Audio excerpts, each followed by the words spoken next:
نبی پاک علیہ السلام فرماتے ایک شخص نے زمین بیچی، دوسرے نے خرید لی۔ جب وہ خریدنے والے نے اسے کھودا تو اندر سے خزانہ نکل آیا۔ مجھے بتاؤ، خزانہ نکلے تو لوگ چھپاتے نہیں پھرتے، لوگ تہ کے اندر نہیں لے کے جاتے۔ وہ خزانہ نکل آیا، اس نے کیا کیا؟ وہ لے کے اس شخص کے پاس چلا گیا جس سے اس نے زمین خریدی تھی۔ کہنے لگا، یار تیری زمین سے خزانہ نکل آیا، میں نے زمین خریدی تھی، خزانہ تو نہیں نہ خریدا تھا۔ یہ ذرا دیانت کا عروج دیکھو، تقوی کا نور دیکھو، یہ دیکھو باطن کیسے تھے لوگوں کے۔ اربوں کروڑوں روپیہ یہ حضور بیان فرما رہے ہیں، بخاری مسلم میں موجود ہے۔ کریم فرماتے ہیں اس شخص نے جا کے کہا، بھئی میں نے زمین خریدی تھی، خزانہ نہیں خریدا تھا، لہذا یہ تیرا ہے۔ وہ بھی رب کا بندہ تھا، کہنے لگا،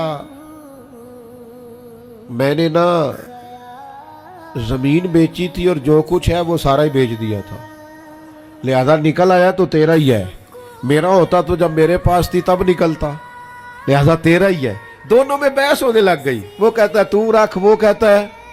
آج کل کیا ہوتا ہے، وہ ذرا مہنگی ہو گئی نا، سڑک گزر گئی، کہتے ہیں مکر جاؤ، زمین ذرا مہنگی ہو گئی ہے، کو تھوڑا ریٹ اور لگ گیا، خزانہ نکل آیا۔ حضور فرماتے ہیں وہ دونوں ایک دانا کے پاس گئے اور جا کے کہا، یار یہ مسئلہ بن گیا ہمارے لیے، خزانہ نکل آیا زمین سے، تو اب میں اسے کہتا ہوں تو لے واپس، چونکہ تیری زمین سے نکلا ہے، تو یہ کہتا ہے میں نے زمین بیچی تو خزانہ بھی بیچ دیا۔ وہ دانا کہنے لگا، تمہاری کوئی اولاد بھی ہے؟ ایک کہنے لگا میری بیٹی ہے، دوسرا کہنے لگا میرا بیٹا ہے۔ کہنے لگا دونوں کی شادی کر دو اور خزانہ دونوں کو دے دو۔ اور میرے بھائی، جب حضرت شیخ ابو الحسن ایک درویش تھے مصر میں، ہر روز دعا مانگتے تھے، یا اللہ تاجر کی ان 2 بیویوں پہ رحم فرما، یا اللہ اس تاجر کی 2 بیویوں پہ رحم فرما۔ لوگوں نے کہا حضور یہ کیا معاملہ ہوا؟ فرمانے لگے، یہاں مصر میں ایک تاجر رہتا تھا، اسے اکثر و بیشتر تجارت کی غرض سے ملک کے شام جانا پڑتا، تو اس نے سوچا وہاں نکاح نہ کر لوں، اس نے وہاں نکاح کر لیا۔ مالدار تھا، وہاں ایک بیوی رکھ لی، مکان رکھ لیا۔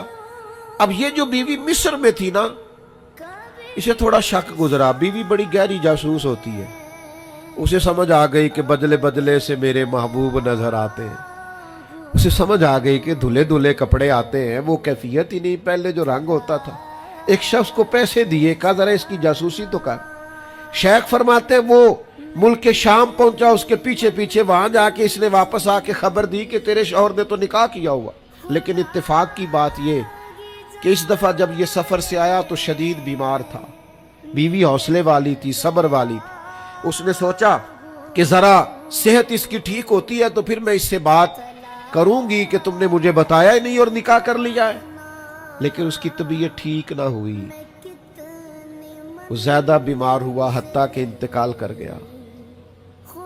اولاد کوئی نہیں تھی۔ اس بیوی نے عدت گزاری اور پھر جتنی جائیداد تھی اس کا وہ حصہ جو دوسری بیوی کا بنتا تھا وہ سارا اونٹوں پہ رکھا اور مصر سے لے کر شام پہنچی اپنے بھائیوں اور عزیزوں کے ساتھ، اور اسے جا کے کہنے لگی، زمانہ تو نہیں جانتا پر میں تو جانتی ہوں نا، اللہ کو جواب دینا ہے، اس کی تو بھی بیوی ہے، جتنی میں حقدار ہوں تو بھی حقدار ہے، لہذا یہ حصہ تیرا رکھ لے۔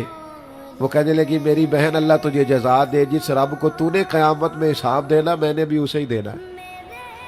میرا شوہر یقیناً میرا شوہر تھا، میرا اس سے نکاح ہوا تھا، پر اس دفعہ جب وہ آیا تو شدید بیمار تھا، کہنے لگا شاید میں بچ نہ سکوں۔ وہ ایک مکان مجھے دے گیا، کچھ مجھے میرا حصہ دے گیا اور مجھے طلاق دے گیا۔